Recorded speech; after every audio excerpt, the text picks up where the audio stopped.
हिसार के कंवारी गांव में एक और दर्दनाक हादसा हो जाता है।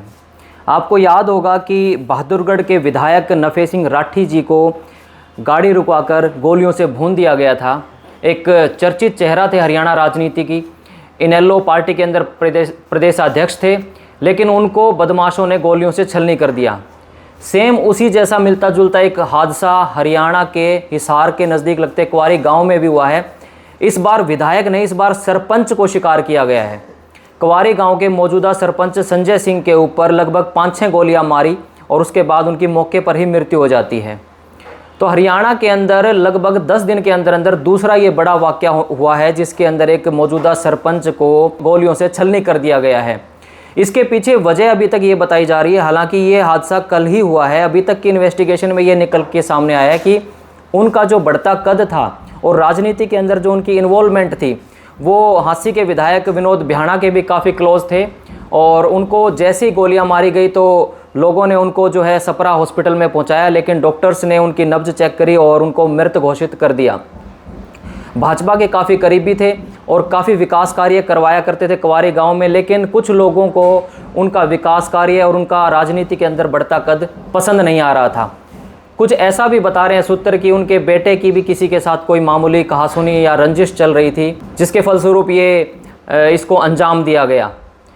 नफे सिंह राठी के अभी तक लगभग जो हत्यारे थे वो फरार हैं, जिनमें से 2-3 को तो पकड़ लिया गया है, लेकिन अभी भी ये मैटर जो है अंडर इन्वेस्टिगेशन है। लेकिन ये व्यक्ति कौन है जिन्होंने मौजूदा सरपंच कंवारी गांव के सरपंच संजय सिंह के ऊपर गोलियां चलाई, उनको जो है जान से मार दिया। और ऐसा भी सुनने में आ रहा है कि वो जल्द ही भारतीय जनता पार्टी ज्वाइन करने वाले थे। तो हो सकता है कहीं ना कहीं जो भारतीय जनता पार्टी में रुचि नहीं रखते या जो भारतीय जनता पार्टी के विरोधी थे, कुछ भी हो सकता है। यानी ये एक मैटर ऐसा था, पूरी तरह से इसको पॉलिटिकल एंगल से देखा जा रहा है। जो सरपंच थे उनका अच्छा खासा नाम था कंवारी गांव के अंदर, संजय दूहन इनका नाम था, और इनको जो है 5-6 गोलियां मारकर सेम उसी स्टाइल में, वही स्टाइल जो नफे सिंह राठी जी के समय उनको मारने के समय इस्तेमाल किया गया था। उनकी गाड़ी रुकवाई, उन्होंने शीशा नीचे किया और ताबड़तोड़ 5-6 गोलियां उनको मारी गई। कुछ लोग इसको जो आने वाले लोकसभा के इलेक्शन से भी जोड़कर देख रहे हैं कि आने वाले जो लोकसभा इलेक्शन हैं, क्या इनेलो का ग्राफ बढ़ रहा था, क्या बीजेपी का ग्राफ बढ़ रहा है। तो ये कौन लोग हैं जो बैक टू बैक इन नेताओं को मरवा रहे हैं।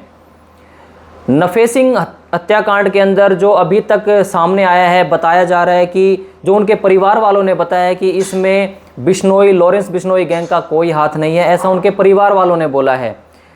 जबकि उनके परिवार वालों का आरोप है मौजूदा सरकार के ऊपर, यानी कि इनेलो में उनके पिताजी थे, उनका ये कहना था कि ये सरकार का ही हाथ हो सकता है, इसमें मेरे पिताजी को मरवाने में सरकार का ही हाथ हो सकता है। सरकार आप सभी को पता है कि इसकी हरियाणा में अलायंस की सरकार है, जेजेपी की और भारतीय जनता पार्टी की। लेकिन ये तो जो सरपंच थे ये तो खुद बीजेपी को फॉलो करने वाले थे, यानी विनोद बिहाना के तो काफ़ी करीबी थे और भारतीय जनता पार्टी के अंदर अपनी रुचि रखते थे, एक तरह से उसके कार्यकर्ता बनकर काम करते थे। तो आपका क्या मानना है इस मैटर को लेकर के? अभी तक जो है उनका शव हिसार के नज़दीक सपरा हॉस्पिटल के अंदर है, अभी तक तो दाह संस्कार भी नहीं हुआ है। लेकिन इसी बीच हरियाणा के अंदर, हरियाणा की राजनीति के अंदर फिर से एकदम माहौल गर्मा गया है कि क्यों लगातार नेताओं को शिकार बनाया जा रहा है। ये एक बड़ा सवाल है। इस सवाल के साथ इस वीडियो को यहीं पे एंड करते हैं। आपका क्या मानना है, आपकी क्या प्रतिक्रिया इस पूरे मामले को लेकर के ज़रूर कमेंट बॉक्स में बताएं। Thank you.